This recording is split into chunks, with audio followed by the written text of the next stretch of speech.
Hello folks and welcome to the Ocean State Cuisine. In today's video we're going to be preparing and cooking, or I should say baking, a full-size chicken. And the chicken that I'm using today is about 7 pounds, so it's a pretty nice sized chicken. So now what's the difference between a roasted chicken and a baked chicken? And this actually goes for all kinds of food when it comes to baking in the oven. Roasting is when you roast on a high heat. So if it's 375 and over, that's considered roasting. Baking is low heat. So if you bake it 375 or lower, then that's considered baking. And then also roasted usually pertains to whole meats, whole vegetables, things along that nature, where baking can also mean or be considered a batter. So when you're doing cupcakes, when you're making a cake. So I know that people have different views when it comes to what's roasted and what's baked. So now let's start putting this together. We're going to start off with a small bowl, and I'm going to make a rub. And for those that's watched my other videos, I finally got a stand so you can see that I'm using both hands now in my cooking videos, which definitely helps a lot.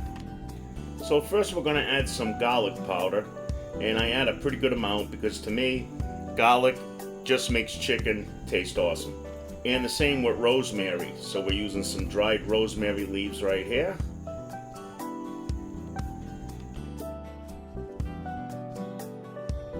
And seeing it's a rub, I do not skimp. Now we need some green. So I'm going to add some Italian seasoning, which is a perfect blend when it comes to cooking. And if you've seen my past videos, I use that a lot.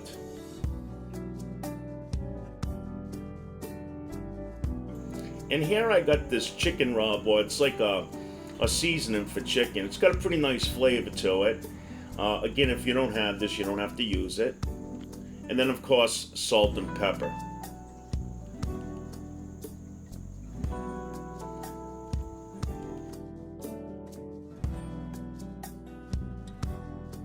So now we're just going to grind up some of these black peppercorns here, and we're going to add that to the seasoning.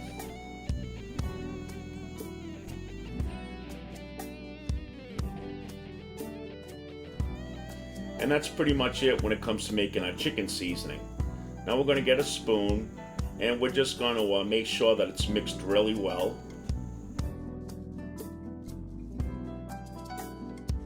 So that one part of your chicken's not getting all the garlic and the other part is not. And the same with your other herbs and seasoning.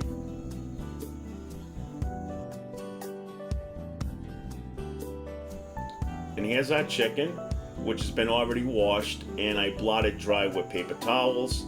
It makes it where it comes out more crisp, and plus the seasonings is going to stick better to it. And then we're going to cover the chicken pretty good.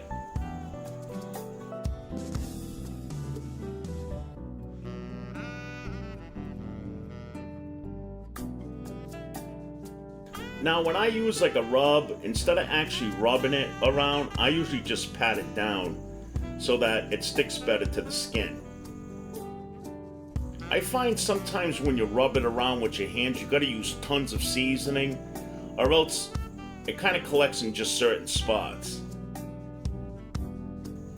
Now we're gonna flip it over and we're gonna do the breast side, but first what I'm gonna do is get my fingers, and we're gonna gently go between the meat of the chicken and the skin. And we're going to try to form a pocket, but you got to be really careful here because you don't want to rip the skin. The skin's going to keep in all the moisture while it's cooking. And if you even want to get deeper down into the skin, you could even use like the back of a wooden spoon. Just be careful not to tear it. And then we're just going to blot it dry again.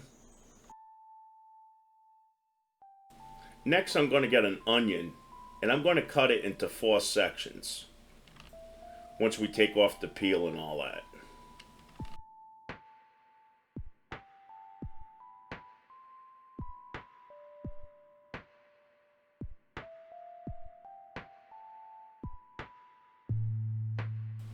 I recommend using like a medium-sized onion or even a small onion for this. And I'll explain why in just a moment. So now that we got our 4 sections from slicing it in 4s,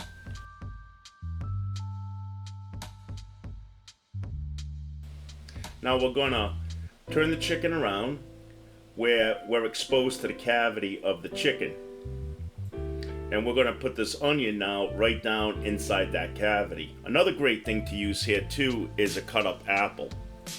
Now the reason why I was saying that you wanna cut up either your apple or your onion for this is so that the air can still circulate within that cavity. It makes it cook a lot more evenly. That's why they even recommend in this day and age when you're making a turkey not to put the stuffing inside the cavity. But I still think that some of those old school ways were some of the best. Some people will even use fresh herbs and stuff them inside the cavity.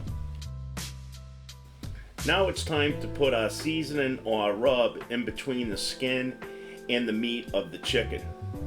I'm going to use a teaspoon to help me with this.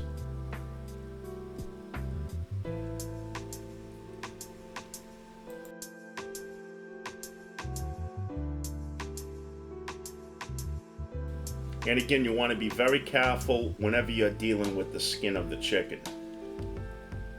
And we're just going to try to coat that really good.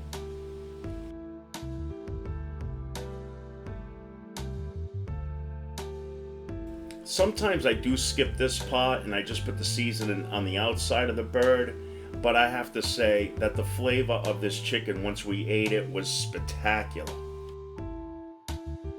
And now with my fingers, I'm going to spread the seasoning around just to make it a little more even.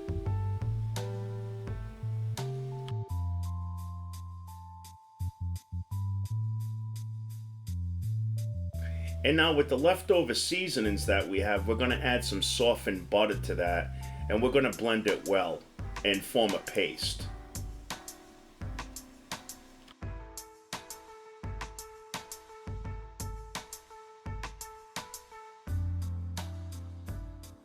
And now this step is really going to coat that chicken with all those great spices.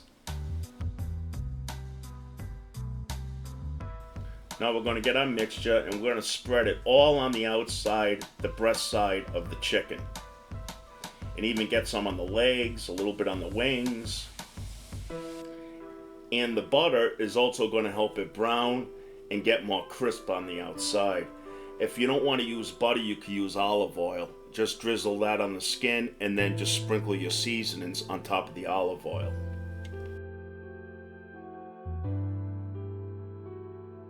And we want to make sure that we use every last drop of that paste.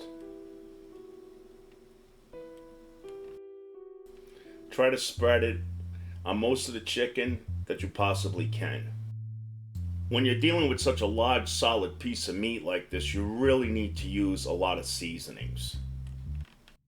I don't mean a lot of different kinds of seasonings, but a good amount of the seasonings that you're using. Next now, I'm just going to hit the outside again with some more salt and fresh ground pepper.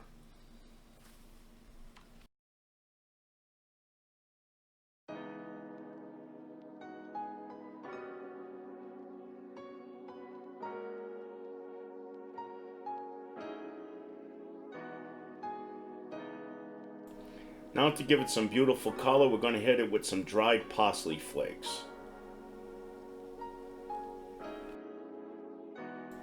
Now let's talk a little bit about trussing, which is usually used with strings. So that's what you see a lot of times when they tie the legs together and also the wings tight to the bird. This is an easy way of doing it. I'm just going to do the wings, and I'm using a ball of aluminum foil. And I'm going to put it between the wing and the edge or the inside of the pan. And this works basically the same way. And the legs, I just leave free. I actually don't like trussing too tight because I like the air to circulate around the bird freely. Now, trussing is really used in rotisseries because rotisseries, the chicken is turning as it's cooking, so the legs and the wings would be flapping all around the place if you didn't truss them. I should say tie them. It just keeps it tight on the spigot. But in an oven, I don't always find it totally necessary. My mother and my grandmother cooked tons of chickens and turkeys and things like that over the years, and they never trust. Now I'm going to add a can of beer. That's right, we're going to add it underneath the wire rack of the chicken. And I'm going to use the whole can. Now let me tell you something, when you go to bake this and this starts cooking and you smell that beer with the seasonings, oh man, I wish they made an air freshener with it, because it is absolutely out of this world. And that's it. Our chicken is all prepared now and ready to bake in the oven. Now let's talk a little bit about baking temperatures and all that. So lately it seems like a lot of recipes call for a high heat, which is roasting, usually like around 400 to 425 degrees for less amount of time than you normally would. But back in the olden days, they used to cook everything low and slow. Now yes, cooking on a high temperature can give you a very nice crisp dark skin, but myself, when I tried it a few times, I never had good results. And I usually cook mine a little bit longer than any recipe would say. And most of the times I did cook my chicken on a higher heat for less amount of time, the inside was not cooked enough. So I still like doing mine on a low temperature. That's why I bake mine instead of roasting it. So for today's chicken, it came out wonderful. We cooked it for about 3.5 hours on 330 degrees. And of course that was uncovered. And it came out really, really good. So let's give it a look. And there we have it, nice and brown. It actually looks darker in the video than it did actually just on the plate. But I'll tell you, this thing had such a nice crisp skin to it. It was just wonderful. And you want to talk about juicy? Check this out. Now, on the plate, this is all chicken juice. Talking about juicy and tender. I mean, just look at that. Nice and clear, there's no red. The most perfect baked whole chicken. So there we have it, folks. Thanks again for watching the Ocean State Cuisine. Feel free to sub up for more delicious videos coming your way. Comment down below because we love to hear from you. Until then, you have yourself a wonderful day. Take care. Bye-bye.